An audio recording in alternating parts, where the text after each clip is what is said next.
नमस्कार. मी भाग्यश्री पाठक. मार्केट आणि मी हा सोप्या मराठीतून शेअर मार्केट समजावून सांगण्याचा माझा एक उपक्रम आहे. अमेरिकेमध्ये चिप कंपन्या, सेमीकंडक्टर कंपन्या वाढल्या कारण हायनॅक्सचा IPO येतो आहे. सौदी अरबने सांगितलं की $11 प्रति बॅरल एवढा आम्ही भाव कमी करू. पण वाटलं होतं आज क्रूड आणखीन 70च्या खाली जात आहे की काय, पण तसं मात्र दिसलं नाही. 72.35च्या आसपास क्रूड आहे. आज फॉरेन इन्व्हेस्टर, डोमेस्टिक इन्व्हेस्टर दोघांचीही खरेदी आहे. 243 कोटी फॉरेन इन्व्हेस्टर्सची तर डोमेस्टिक इन्व्हेस्टर्सची खरेदी आहे 3,791 कोटींची. डॉलर इंडेक्स 100.89 आहे. क्रूड 72.35 आहे. मी तुम्हाला गेल्या वेळच्या जेव्हा रिझल्ट चालले होते एप्रिलमध्ये, तेव्हा बऱ्याच कमेंट्स होत्या की तुम्ही रेव्हेन्यू म्हणजे काय, प्रॉफिट म्हणजे काय, हे एकदा आम्हाला समजावून सांगा. तेव्हा मी तुम्हाला सांगितलं होतं की रिझल्टही खूप आहेत, बातम्याही खूप आहेत. 20-22 मिनिटाचा व्हिडिओ होतो आहे, तर मी तुम्हाला नंतर ज्या वेळेला व्हिडिओ छोटा होईल तेव्हा सांगेन. तर आज आपण रेव्हेन्यू म्हणजे काय हे बघूया. रेव्हेन्यू म्हणजे काय, तर तुम्ही किती वस्तू विकल्या, त्या वस्तू म्हणजे व्हॉल्यूम आणि त्याची असणारी प्राईस म्हणजे किंमत यांचा केलेला गुणाकार म्हणजे रेव्हेन्यू. मग त्या गुड्स असतील किंवा सर्व्हिसेस असतील. म्हणजे आता केबलवाल्याचे जे सबस्क्रायबर्स असतात, ती सबस्क्रायबर्सची संख्या आणि प्रत्येक सबस्क्रायबरला चार्ज केले जाणारे पैसे याचा गुणाकार म्हणजे माल असेल किंवा सेवा असतील. आता डॉक्टर आहे तर 50 पेशंट आले, प्रत्येक पेशंटला रोज किती पैसे घेतले जातात रोजच्या औषधाचे, त्या पैशाचा केलेला गुणाकार. आणि हा जो रेव्हेन्यू आहे तो इन्कम स्टेटमेंटला सर्वात वरती लिहिला जातो. त्याला आपण म्हणतो टॉप लाईन ग्रोथ. याच्यावरून कळतं काय काय, तर मागणी किती आहे आणि तुमची स्पर्धा किती आहे, मालाचं तुम्ही प्राइसिंग कसं करताय, म्हणजे तुम्हाला हवी ती किंमत लावता येते आहे की दुसरा कॉम्पिटिटर कमी किमतीला विकतोय म्हणून तुम्हालाही कमी किमतीला विकावं लागतं आहे, हे समजतं. त्या वस्तूची मागणी समजते आणि स्पर्धा किती प्रमाणात आहे हेही रेव्हेन्यूवरनं समजतं. प्रॉफिट. आता रेव्हेन्यू आणि प्रॉफिट यांच्यात काय संबंध आहे? प्रॉफिटवरनं आर्थिक प्रगती किती हे समजतं. तुम्ही किती खर्च केला आहे हेही यावरनं समजतं. पण हा जो प्रॉफिट आहे तो बॉटम लाईनला दिला जातो, म्हणून बॉटम लाईन ग्रोथ असं आपण म्हणतो. रेव्हेन्यू असेल तरच प्रॉफिट होतो, पण प्रॉफिट होईलच असं मात्र सांगता येत नाही. कारण रेव्हेन्यू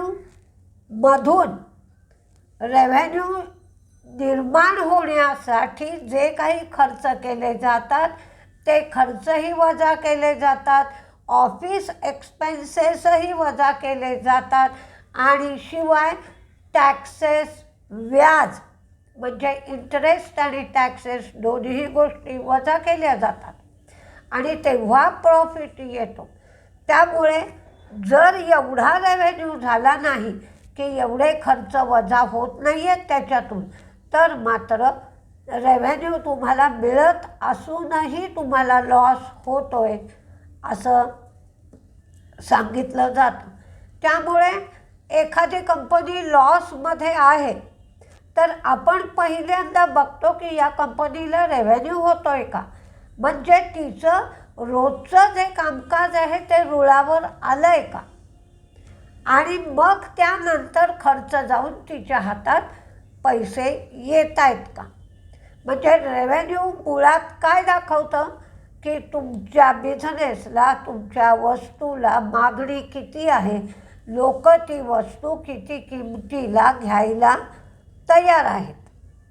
म्हणजे रेव्हेन्यूमधून आता पहा, रेव्हेन्यू हा एक ऑपरेटिंग रेव्हेन्यू असतो आणि नॉन ऑपरेटिंग रेव्हेन्यूसुद्धा असतो. म्हणजे ॲक्च्युअली तुम्ही वस्तू प्रोड्यूस करता आणि त्या वस्तू विकता, त्यामधून येतो तो ऑपरेटिंग रेव्हेन्यू. आणि समजा तुम्ही एखादी वस्तू विकली आहेत धंद्याच्याच उपयोगाची, समजा तुम्ही जुना तुमचा तराजू विकला आहे, धंद्यातला काही भाग विकला आहे आणि दुसऱ्या माणसाला चालवायला दिला आहे, त्याचा रेंट येतो आहे, तर हा विक्रीशी संबंधित नाही आहे रेव्हेन्यू मिळतो आहे तो, त्याला नॉन ऑपरेटिंग रेव्हेन्यू असं म्हणतात. आणि तिसरा प्रकार असतो तो ॲव्हरेज रेव्हेन्यू. कधीकधी तुम्ही प्रत्येक वस्तू सारख्याच किमतीला दुसऱ्या माणसाला विकत नाही. दुसरा माणूस जेव्हा म्हणतो की आम्हाला 500 नग घ्यायचे, काही कमी कराल का, तेव्हा त्या माणसासाठी तुम्ही किंमत काहीशी कमी करता. किंवा एखादा छोटा विक्रेता तुमच्याकडे येतो आणि वस्तू मागतो, अहो मला पण काहीतरी पैसे सुटले पाहिजेत ना, त्यावेळेला सुद्धा तुम्ही त्याला वस्तूचा भाव कमी करता. किंवा आत्ता होता ढीगभर पाऊस आहे, तुम्हाला घरी पटापट जायचं आहे, अशा वेळेला वस्तूची किंमत कमी करून सुद्धा तुम्ही विकता. त्यामुळे प्रत्येक वस्तू सारख्याच किमतीला तुम्ही विकत नसाल तर 25 वस्तू किती किमतीला विकल्यात, 50 वस्तू किती किमतीला विकल्यात, त्याची बेरीज करून आणि वस्तूंची संख्या पाहून त्याचा भागाकार करून बघावं लागतं की तुम्ही प्रत्येक वस्तू सरासरी किती किमतीला विकली आहेत आणि मग किती वस्तू विकल्यात. हा ॲव्हरेज रेव्हेन्यू काढला जातो. डायरेक्ट कॉस्ट ज्या तुम्हाला वस्तू बनवण्यासाठी पडतात त्या डायरेक्ट कॉस्ट वजा केल्या तर येतो तो ग्रॉस प्रॉफिट येतो. डे टू डे एक्सपेन्स जो होतो तो वजा केल्यावर येतो तो ऑपरेटिंग प्रॉफिट येतो. आणि ऑपरेटिंग प्रॉफिटमधून तुमचे टॅक्स आणि व्याज वजा केल्यानंतर जो येतो तो नेट प्रॉफिट येतो. त्यामुळं जो बिझनेस तोट्यातून फायद्यात येतो आहे त्या बिझनेसच्या बाबतीत रेव्हेन्यूकडे अधिक लक्ष दिलं जातं. म्हणजे बिझनेस रुळावर आला आहे असा त्याचा अर्थ आहे. किंवा एखादा नवीन बिझनेस सुरू झाला आहे तर त्याचा जस्टेशन पिरियड कधीकधी 5-5 वर्षाचाही असतो. म्हणजे तुमचं जे भांडवल आहे ते 5-6 वर्ष बाहेर निघत नाही. म्हणजे भांडवल जाऊन तुम्हाला शुद्ध नफा मिळायला लागत नाही. अशा वेळेला तुम्हाला रेव्हेन्यू किती होतो आहे, म्हणजे रुळावर येतो आहे की नाही, रोजचा खर्च बाहेर पडतो आहे की नाही, हे आपल्याला रेव्हेन्यूमधून समजत असतं. आता काही बातम्या आहेत त्या बघूया.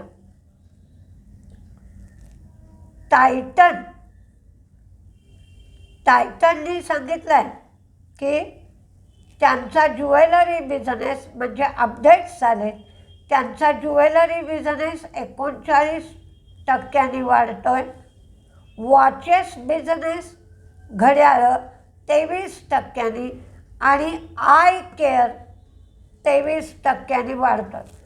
इमर्जिंग बिझनेस आहे तो 19% वाढतोय. डोमेस्टिक बिझनेस 37% तर इंटरनॅशनल बिझनेस 128% वाढतोय. त्यांनी 77 नवीन स्टोअर उघडत आहेत. एकंदर स्टोअरची संख्या 3680 एवढी झाली आहे. आता ट्रेंडची 19% ग्रोथ होईल असं सांगितलं जात आहे. वेस्ट साईड आणि झुडिओ या दोघांचाही सतत विस्तार केला जातोय, त्यामुळे 19% ग्रोथ आहे. 20 स्टोअर त्यांनी नवीन उघडली आहेत. आता स्टोअरची संख्या 1312 झाली आहे. वेस्ट साईडची 301 स्टोअर आहेत आणि झुडिओची 982 स्टोअर आहेत. टाटा मोटर्स पॅसेंजर व्हेकल्स उत्पादन आणि विक्री दोन्हीमध्येही वाढ होते आहे. कोची शिपयार्डचा OFS आजपासून सुरू होतो आहे, म्हणजे ऑफर फॉर सेल. OFSची माहिती मी माझ्या पुस्तकातही दिली आहे, मार्केटचा श्री गणेशामध्येही दिली आहे. OFSमुळे शेअरची संख्या वाढत असते. हा OFS ते 2.52% एवढा आणणार आहेत आधी, आणि जर मागणी चांगली दिसली तर 2.52%चा ग्रीन शू ऑप्शन घेतला जाणार आहे. वरुण ब्रिव्हरेजेस केनयामध्ये देवयानी फूड इंडस्ट्रीकडून त्यांचा डेअरी बिझनेस, ज्यूस बिझनेस आणि पॅकेज ड्रिंकिंग वॉटरचा बिझनेस हा ते $32 बिलियन म्हणजेच 305 कोटी रुपयाला घेणार आहे. टायटनची एकंदर ग्रोथ मी मगाशी डिव्हिजन सांगितली, ज्वेलरी, वॉचेस, आय केअर, एकंदर ग्रोथ 41% होईल. ज्युबिलंट फूडचा 14.1% एवढा ज्युबिलंट फूडचा रेव्हेन्यू आहे. ब्लू जेट QIP करताय 506 रुपयांनी. त्यांच्या कालचा क्लोजिंग भाव 572 रुपये होता, म्हणजे 10% डिस्काउंटवर ब्लू जेट QIP करून भांडवल गोळा करताय. हेक्झावेअर कस्टमर ऑपरेशन्स आणि रेव्हेन्यू प्रोसेसेस आर्टिफिशियल इंटेलिजन्समध्ये करण्यासाठी स्मार्ट रेंट इन्क्लुझिव्ह बरोबर त्यांनी पार्टनरशिप केली आहे. टॅनफॅक हे प्रेफरन्स शेअर्स इश्यू करून 2341 रुपयांनी हे प्रेफरन्स शेअर्स इश्यू करतायत आणि शेअर्स इश्यू करणारे 7,41,082 एवढे शेअर्स इश्यू केले जाते.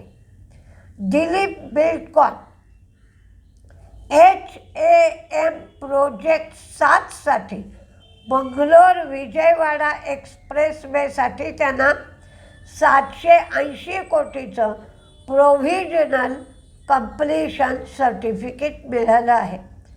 ज्युबिलंट फूडनी 76 नवीन स्टोअर उघडली आहेत. आता त्यांच्या स्टोअरची संख्या 3712 एवढी झाली आहे. कुठले शेअर तेजीत मंदीत राहतील असं आपण बघूया.